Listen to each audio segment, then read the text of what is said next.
Hoje à noite eu quero mudar um pouquinho. Eu quero falar sobre os inimigos da harmonia do lar. Vamos orar. Nosso Deus, me ajuda hoje à noite. O Espírito Santo precisa passar essas coisas, aplicar eles a nossos corações. Eu peço que o Espírito Santo pode usar a palavra de Deus para tocar em nós. Pedimos tudo isso em nome de Jesus.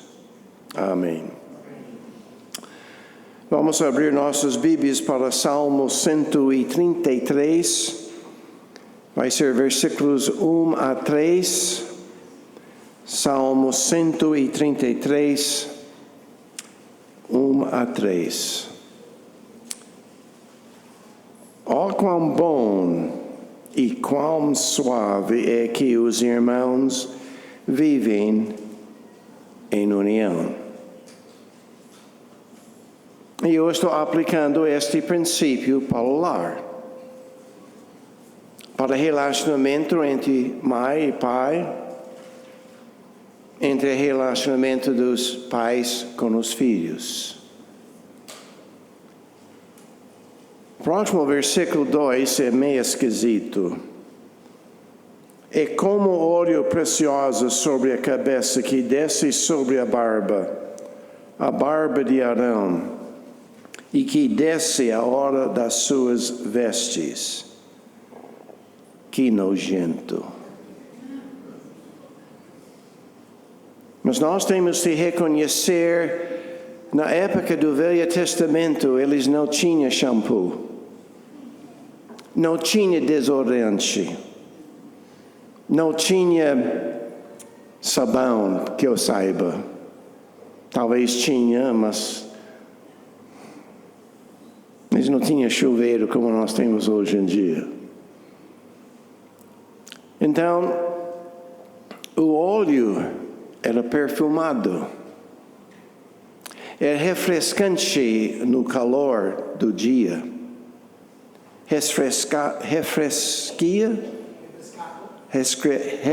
Isso mesmo, refrescava as pessoas.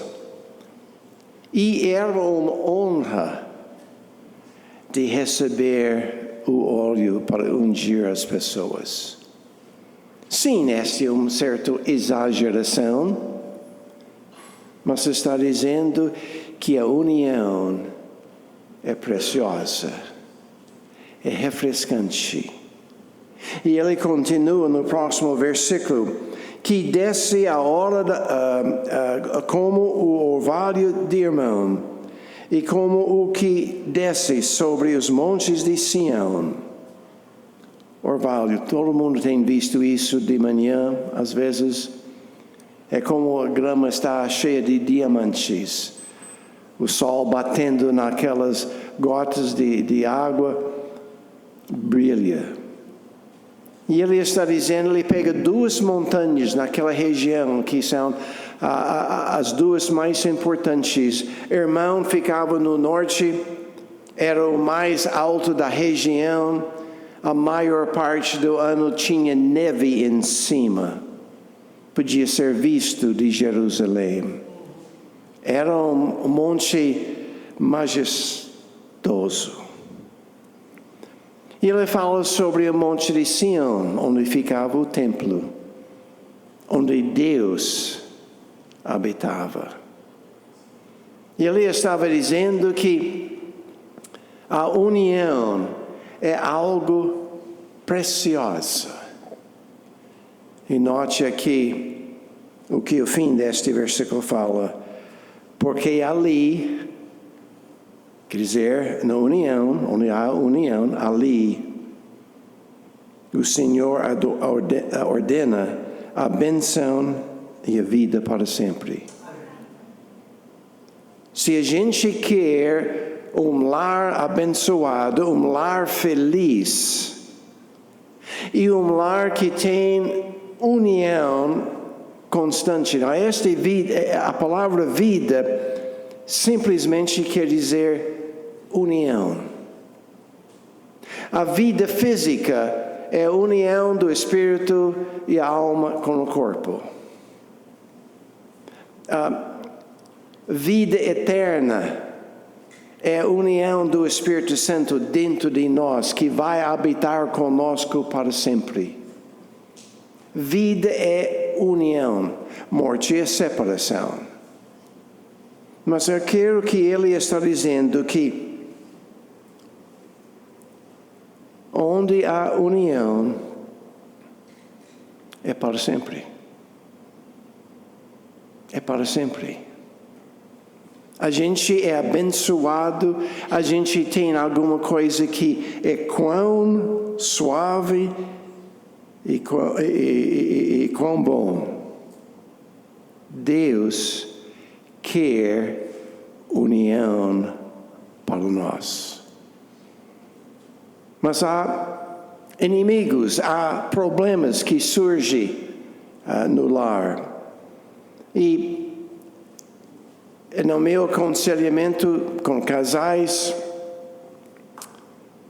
sim, eu trato finanças, comunicação, os papéis ou responsabilidades do marido, esposa, a criação dos filhos, intimidade, valores ou prioridades. Os 6 áreas principais de problemas no lar. Eu trato estes, mas há uma coisa que causa estas dificuldades. Estas são manifestações de outras coisas que são mais profundo, que causa nós dificuldade. E se a gente não consegue vencer essas dificuldades, a gente não vai poder colocar na prática as outras coisas. Eu chamo essas coisas os pecados aceitáveis. Eu acho que eu mencionei este no passado.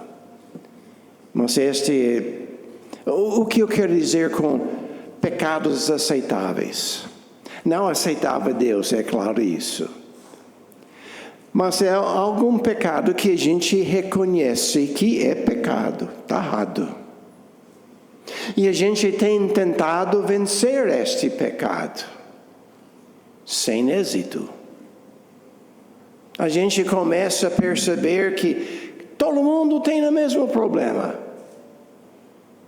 Então a gente aceita. Eu não consegui, ninguém consegue, então eu aceito.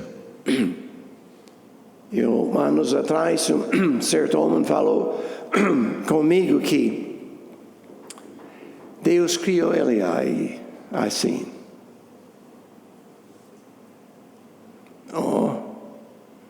Deus criou-nos com um pecado? Não, é nossa velha natureza que tem dominado em nossas vidas. E nós podemos ter vitória. Mas esses pecados aceitáveis são muitos, são mágoa, ira, orgulho, medo, culpa, perfeccionismo, valor pessoal baixo. Eu tinha tratado todas estas dificuldades. E estes pecados aceitáveis, nossa ira, nossa mágoa, cria tantos problemas. A gente sabe o que a gente deve fazer, mas por causa que nosso coração é tão baixo, tão corrupto, que a gente não consegue.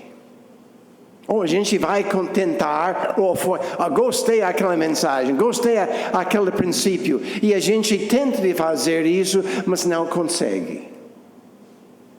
Nós ficamos derrotados imediatamente. E hoje à noite eu quero falar sobre 2 desses as duas que eu trato mais do que qualquer outra coisa. Tinha um casal, ele veio falar comigo, estava dando ela e também o marido dela conselho, mas ela falou, eu estou querendo divorciar ele. Ela estava cheia de mágoa.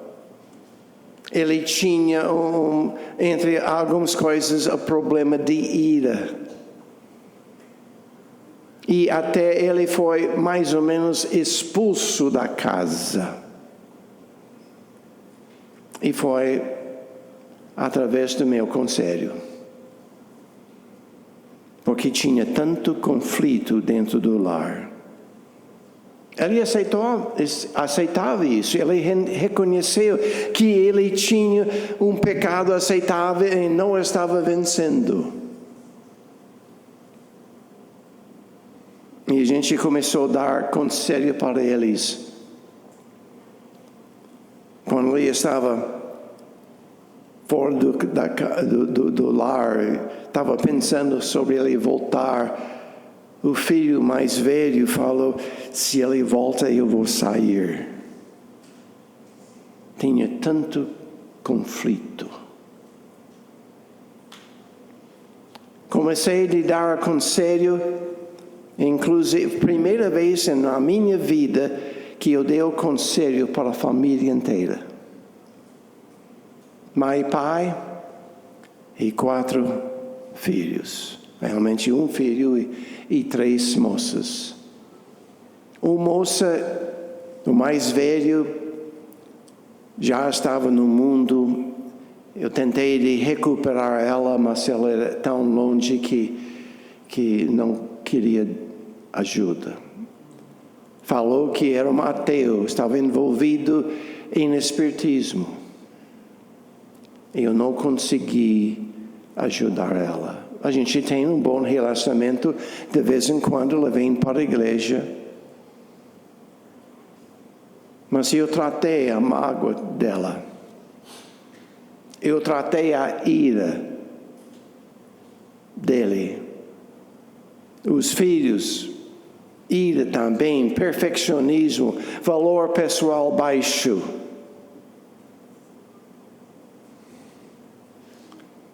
E graças a Deus, o lar foi restaurado e eles tomaram uma semana lua de mel. O problema era os pecados aceitáveis. Eu tinha outro casal, mesma coisa. Eles estavam prontos para divorciar-se. Os dois tinham problema de mágoa. Ajudei eles. E ela falou, você salvou nosso casamento. Eu podia ter falado sobre comunicação. Vocês devem comunicar melhor. Vocês devem ter uma intimidade melhor. Mas com tanto mágoa, tanto problemas no coração, impossível para eles colocar na prática. Então, na raiz dos problemas, eles são aceitáveis a nós porque a gente não descobriu como vencer eles. E este é a parte de aconselhamento bíblico para mostrar como a gente pode fazer certo. A gente sabe o que a gente deve fazer certo, mas a gente não sabe como. E pessoas que vêm a mim com ajuda, muitas vezes eles estão desanimados. Eu tinha um caso que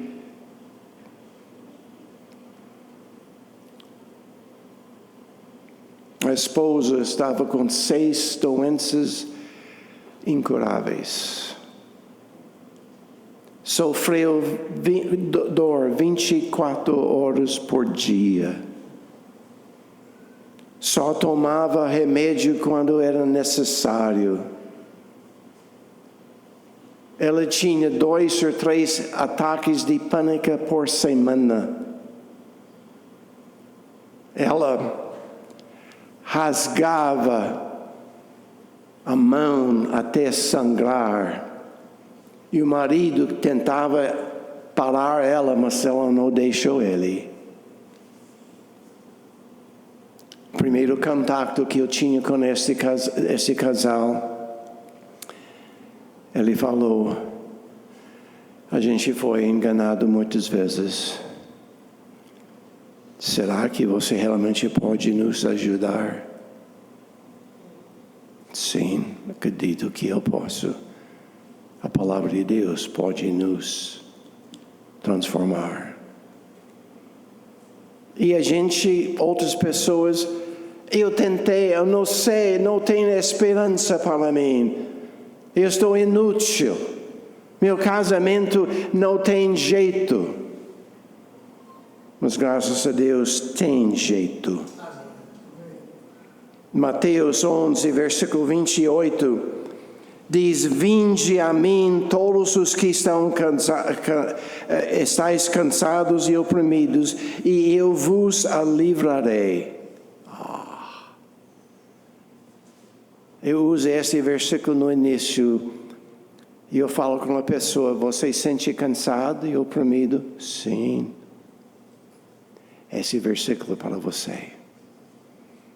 Se a gente chega a Jesus Cristo nos termos dele, ele vai nos aliviar. Promessa. É que a gente está querendo ele chegar a nós. Oh, Deus, eu quero que você faça isso. Deus, me muda. E a gente está querendo ele fazer nossa vontade. Mas nós temos de chegar a ele dizendo: como você quer que eu mude? Não circunstâncias. Nós não somos vítimas, nós somos réus e a gente precisa mudar. 1 Coríntios 10, 13, eu gosto deste. 1 Coríntios 10, 13 diz: não veio sobre vós tentação senão humana, mas fiel é Deus que não vos deixará tentar acima do que podeis. Antes, com a tentação, dará também o escape, para que a possais suportar. Nosso problema é a gente não sabe onde fica o escape.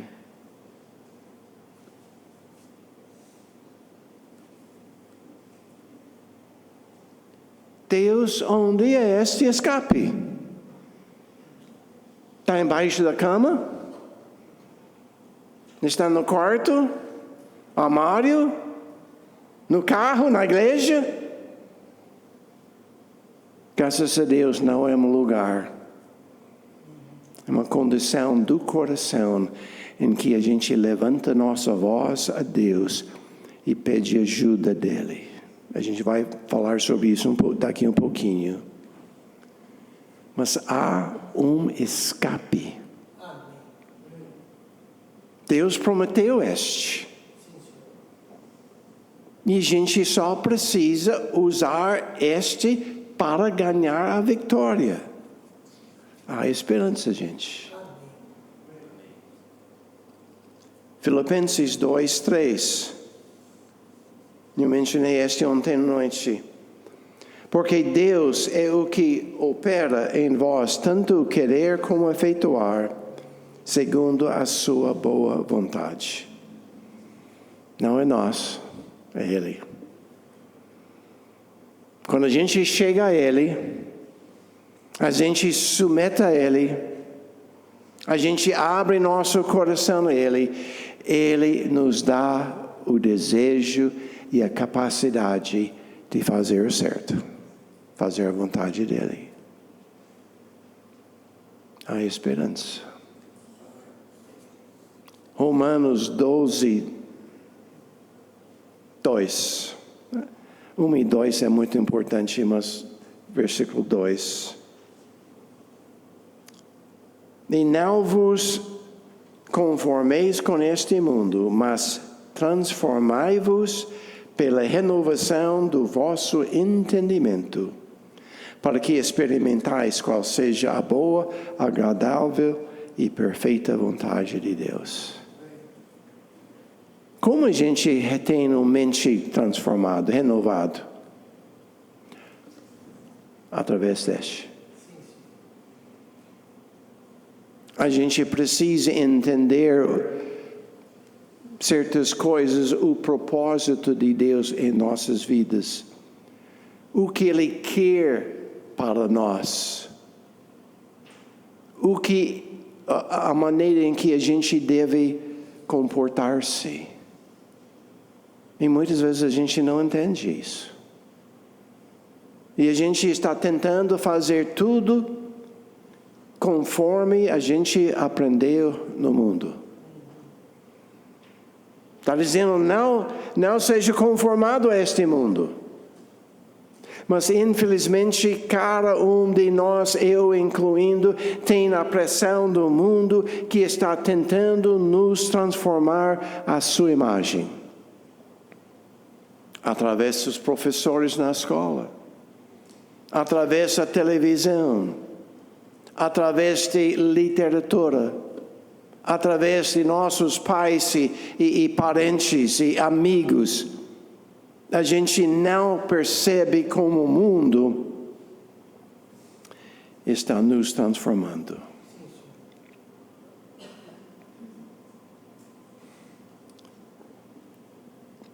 Hoje cedo foi mencionado sobre a diferença no passado, principalmente com relação às mulheres. Eu pensei, a razão é por causa de feminismo. A gente não ouve mais sobre isso. Nos anos de 1960 até 70, este movimento feminismo começou a crescer, tomar conta, e hoje em dia a gente não ouve nada, porque a gente está tão conformado à sua imagem. A gente nem percebe. E nós precisamos deixar a palavra de Deus nos transformar. Essa é a razão porque o meu aconselhamento é cheio da palavra de Deus. Há esperança.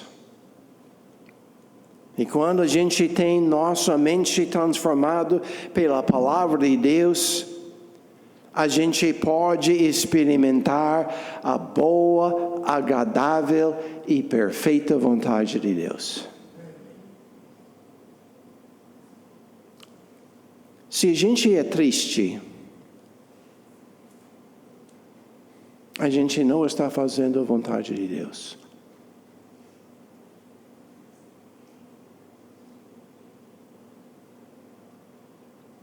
A gente tem aceitado nossos pecados aceitáveis até o ponto que, ser triste não é normal, não é parte da vida. Coitado de mim. Mas a Bíblia diz, a vontade de Deus é boa, agradável e perfeita. Não, muitas vezes a gente nem percebe o que a gente está fazendo errada.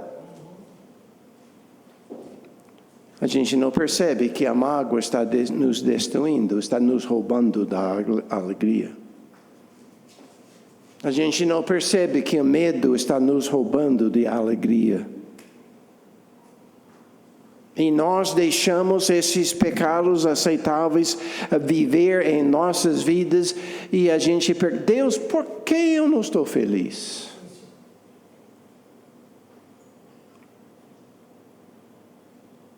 Se a gente está triste, a gente tem de descobrir por quê.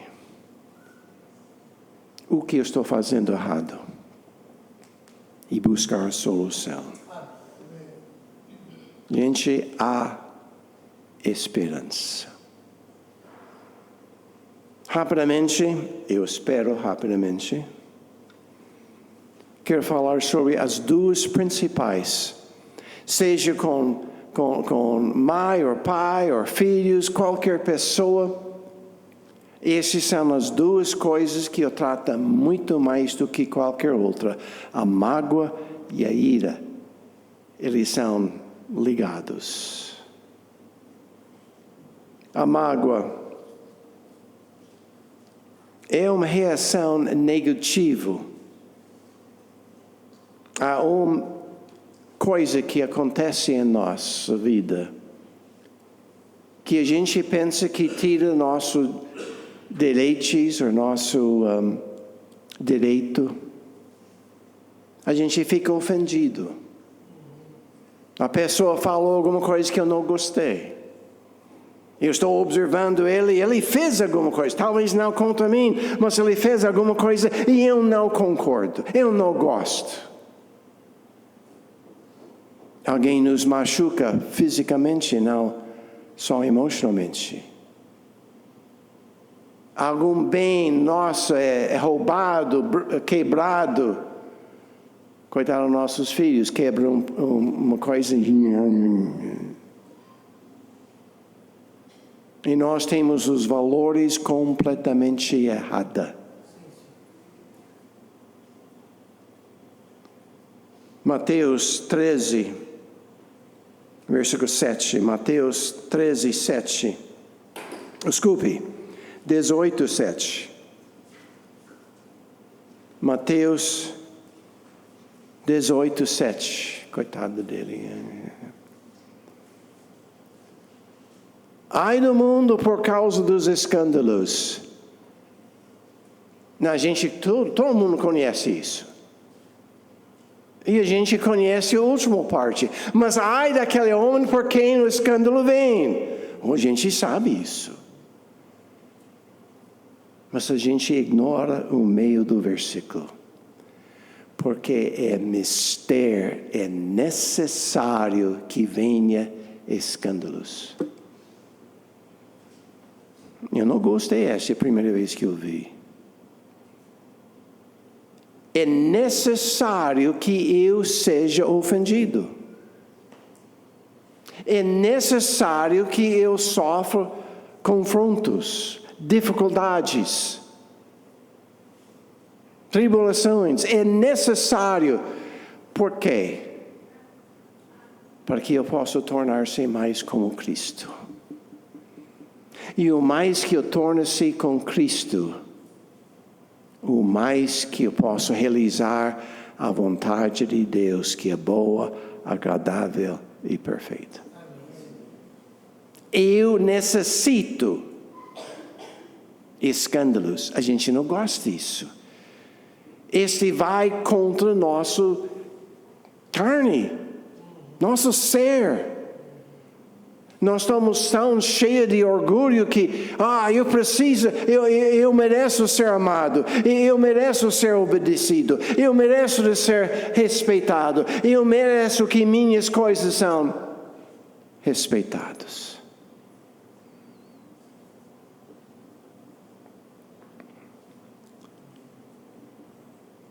Em Limeira, quando eu estava em Limeira, um carro nosso foi roubado. Eu acho que eu não contei essa história aqui. Mas um carro nosso foi roubado e 1 semana, 2 semanas depois, a polícia falou: seu carro aqui está no pátio. E eu trouxe meu mecânico lá para ver o carro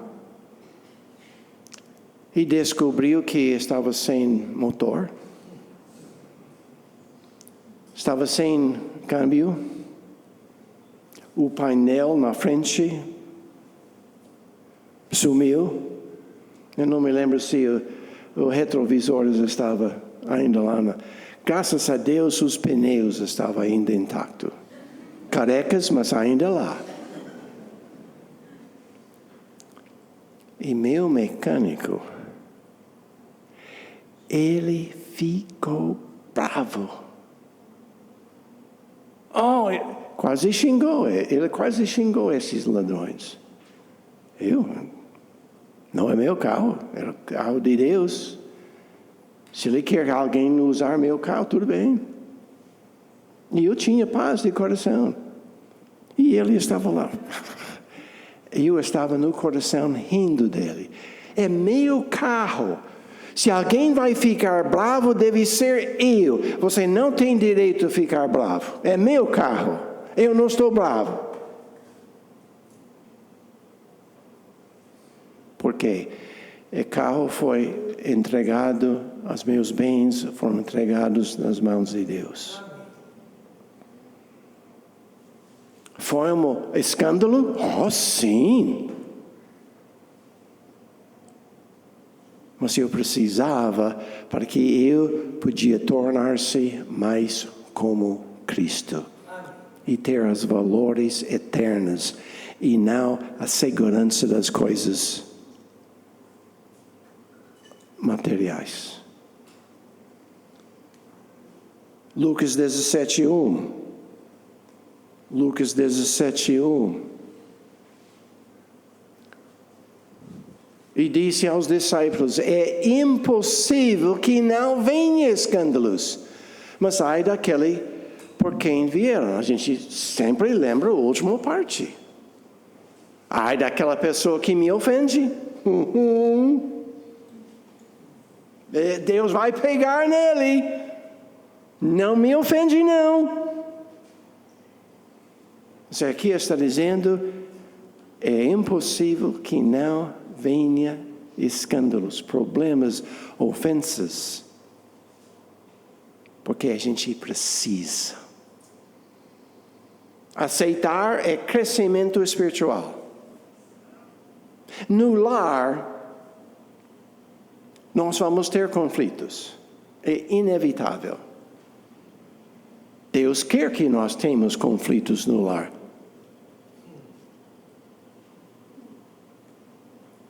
E cada casal casa, nós não vamos ter nenhum problema, porque a gente ama uma ou outra.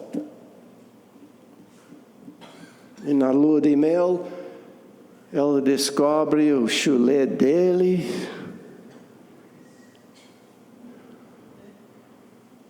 E já começa. Os problemas não são lá. O problema está aqui. Eu não estou reagindo na maneira correta. Nós precisamos aprender como ganhar a vitória sobre os conflitos no lar. Esse é outro sermão. É crescimento.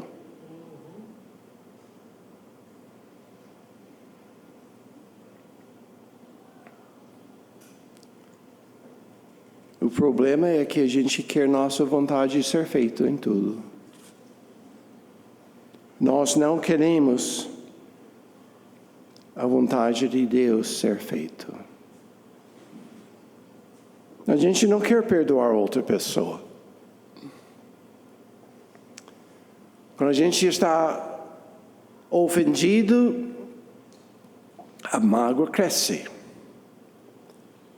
E muitas vezes a gente quer vingança. Ou a gente quer afastamento, não quer mais nada com aquela pessoa.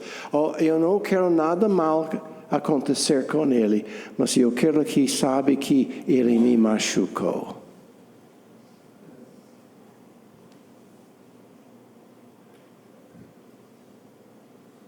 e afastamento, não desejando ter comunhão com o nosso irmão, com a outra pessoa, é pecado.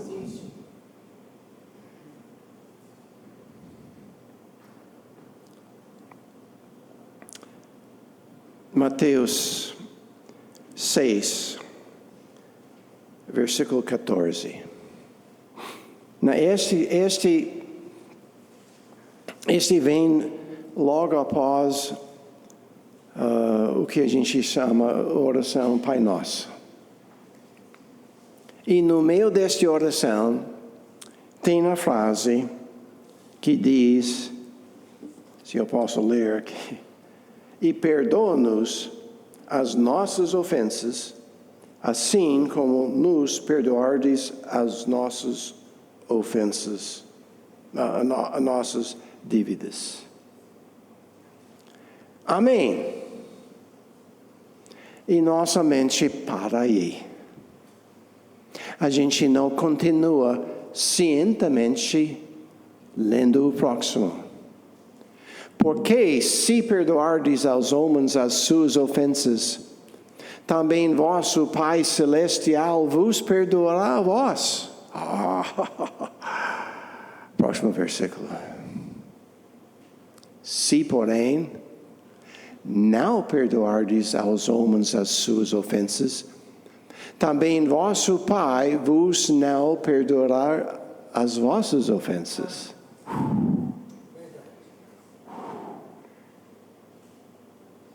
Não, esse não tem nada a ver com a perda da salvação. Nada. Está falando sobre a perda de comunhão com Deus. E se eu chego a Deus e eu quero que Ele me perdoe, se eu quero que me ajude, que eu quero que Ele faça alguma coisa em minha vida, e eu não desejo isso para outra pessoa, Deus fala, por que eu devo perdoar você? Você quer que eu faça alguma coisa que você não quer fazer? E quando a gente tem mágoa no coração e a gente não quer perdoar nosso cônjuge ou nossos filhos até, nossa comunhão com Deus é quebrada. E eu estou convencido, eu não tenho prova deste, que boas pessoas que amam a Deus, procura uma igreja onde tem ânimo, excitação, para que eles possam sentir perto a Deus. Porque quando eles saem da igreja, e muitos de nós, a gente pergunta a Deus, Deus, o que está acontecendo? Por que você não está me abençoando? Por que eu não tenho a alegria que o pastor prega, menciona? É culpa nossa. Nós não queremos perdoar o outro. O que é perdão? Só vou dar 3/4. O quarto é pesado demais. Perdão relaciona-se com a nossa reação emocional negativa para com o ofensor. O que é minha reação, meu sentimento com aquela pessoa?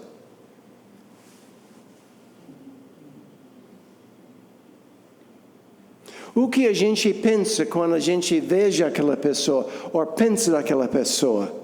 Que tipo de emoção é? Perdão resolve isso, trata isso.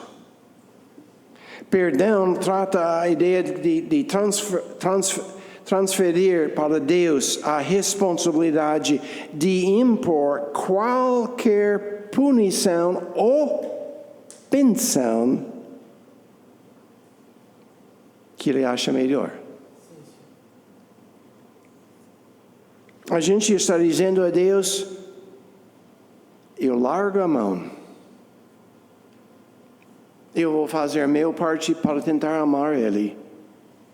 Mas você trata Ele, eu não. Eu preciso ficar longe deste.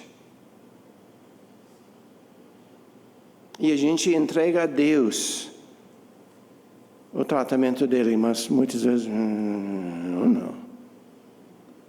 Eu quero que ele sofre. Você não sabe o que ele fez comigo.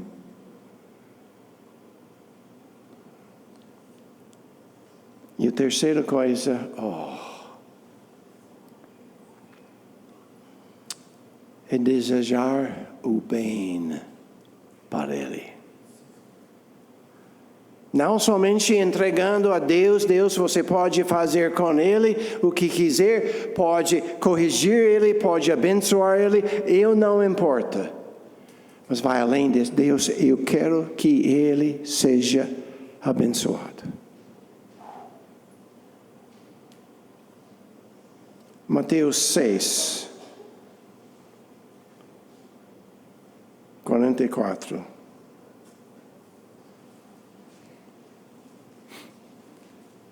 Mateus 6,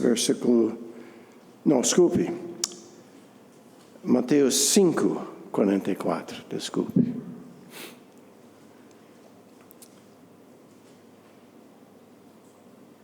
Eu, porém, vos digo, amai os vossos inimigos. Deus? Bendizei os que vos maldizem. Fazei bem aos que vos odeiam. E orai pelos que vos maltratam e vos perseguem, para que sejais filhos do nosso Pai que está nos céus. Infelizmente, muitas vezes, nosso cônjuge torna-se nosso inimigo. Graças a Deus, o amor não é paixão. Eu não preciso gostar do meu inimigo. Mas eu preciso amar ele. Paixão é o que eu recebo. Eu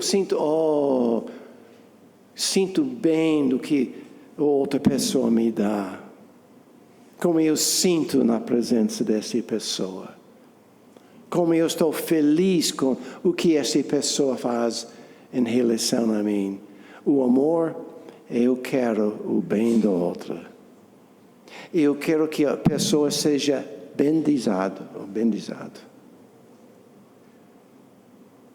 Eu quero que eu possa fazer o bem para ele. E eu devo orar para a pessoa. Eu posso fazer isso. Talvez eu não faço, mas eu posso. Para ter paixão, não sei.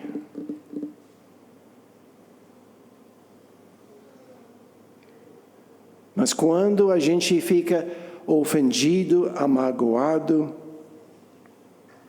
nós devemos orar em favor daquela pessoa. Aqui vem a escape. Aqui vem a escape. Eu já contei muitas vezes, não sei muitas vezes, mas eu não gostei de motoqueiros. Você lembra esse, não? Quantas pessoas já me ouviu falar sobre os motoqueiros? Alguns. Não, posso contar de novo, então.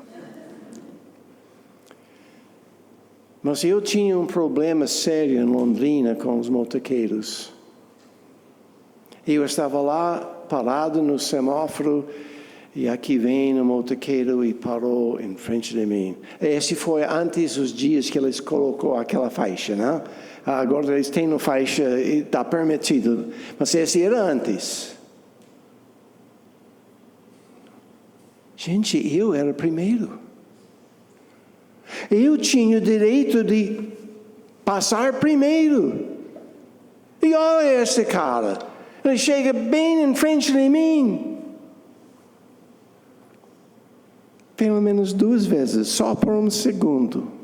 Fração de um segundo. Eu falei, quando o semáforo muda, eu vou para a frente e se ele cai, é problema dele. Ixi. Vingança. Magoada, irada. E eu precisava orar, Deus me perdoa. Realmente esse deve ser uma ilustração para o segundo ponto. Ira. Deus me perdoa da minha ira. E abençoa ele. Não deixe ele se machucar. Não deixe ele machucar a outra pessoa. E no momento, no instante que eu achei escape, meu coração voltou para o normal. No momento. Deus tem um escape. E esse escape é levantando o nosso voz a Deus com arrependimento e exaltação. Recentemente, eu acredito que uma das orações mais frequentes na minha vida é: Deus, me perdoa. Obrigado por me dar oportunidade para aprender paciência. Corta aqueles pensamentos negativos.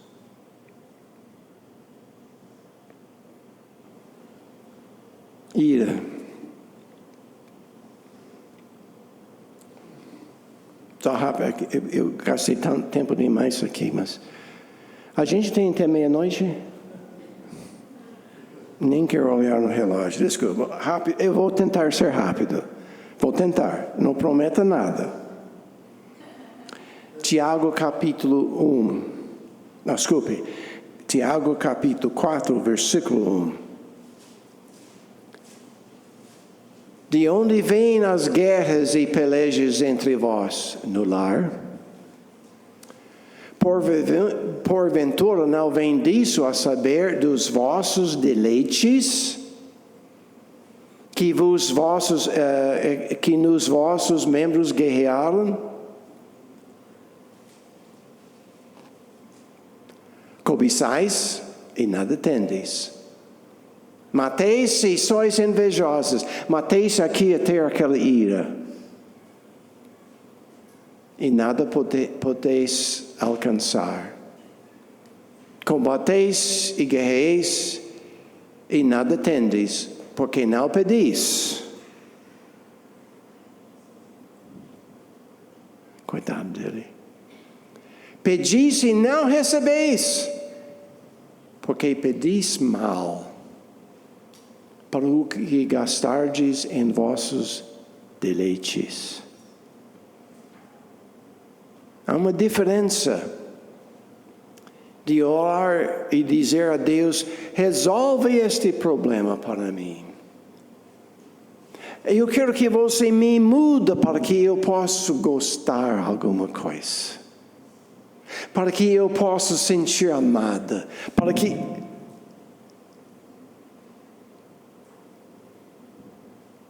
Em vez de dizer: Deus, como você quer que eu reaja? Eu tenho de orar.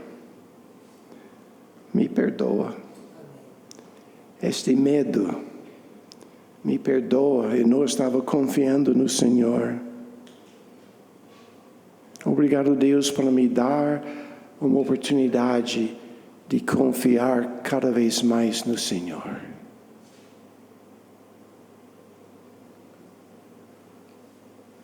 Porque a gente tem guerras e lutas, não é problema da outra, é meu problema. Porque eu estou insistindo, tem de ser desse jeito. Se a pessoa não faz como eu quero,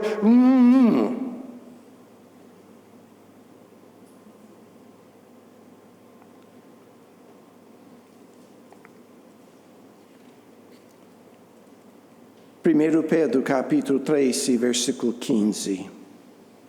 Só vou ler a primeira parte deste versículo.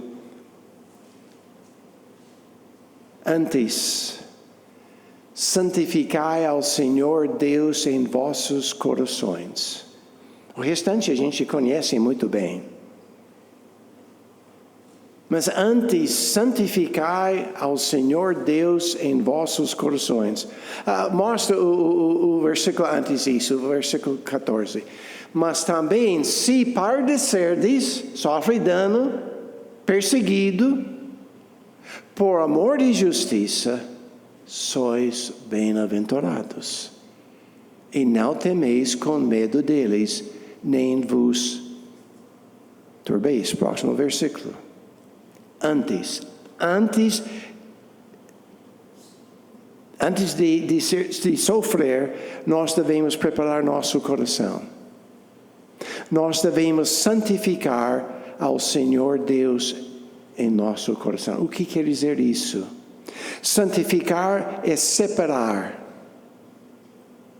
Eu estou separando Deus como Senhor, Mestre da minha vida, no meu coração. Eu estou dizendo, Deus, você é o Mestre, você tem direito de fazer qualquer coisa comigo.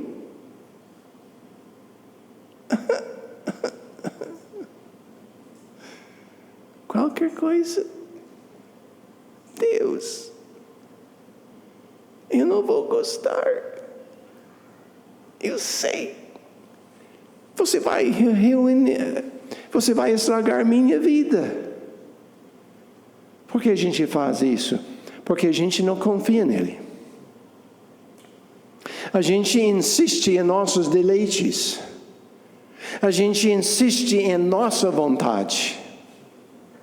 E nós temos de chegar a Deus e submeter a Ele, dizendo, eu sou seu servo. Mas graças a Deus eu tenho um mestre que me ama. Que tem um plano que é boa, agradável e perfeita. Eu posso confiar nele. Deus, eu vou ter problemas? Sim, é necessário. Eu não quero problemas. Necessário. Mas, se você quer crescer, se você quer a alegria, você precisa de aprender como ganhar a vitória. Para mim, esta é a quarta decisão mais importante para qualquer pessoa fazer. Primeira, salvação. Segunda é vocação, não necessariamente nessa ordem, mas vocação. Terceira, nosso cônjuge. Em quarto, eu sou servo. Eu sou servo.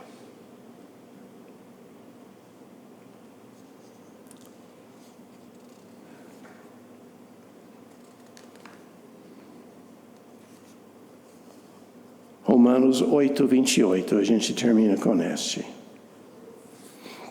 Romanos 8, 28. Primeira vez que eu vi isso, eu não entendi, eu não gostei. Eu aceitei, pela fé, mas eu não entendi. E sabemos que todas as coisas contribuem juntamente para o bem daqueles que amam a Deus, daqueles que são chamados segundo o seu propósito. Todas as coisas, incluindo escândalos, porque eu preciso os escândalos.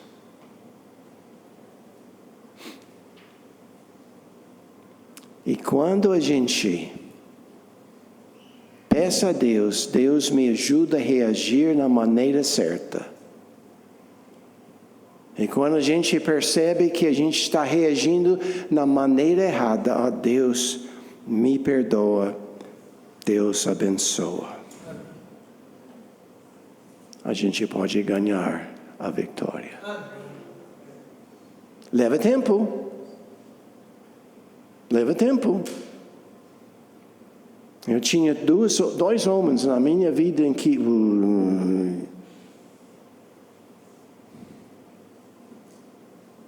aprendi esse princípio de orar, humilhação e exaltação. Eu lembro a primeira vez que eu comecei a ler, Deus me perdoa desses maus pensamentos e Deus abençoa ele.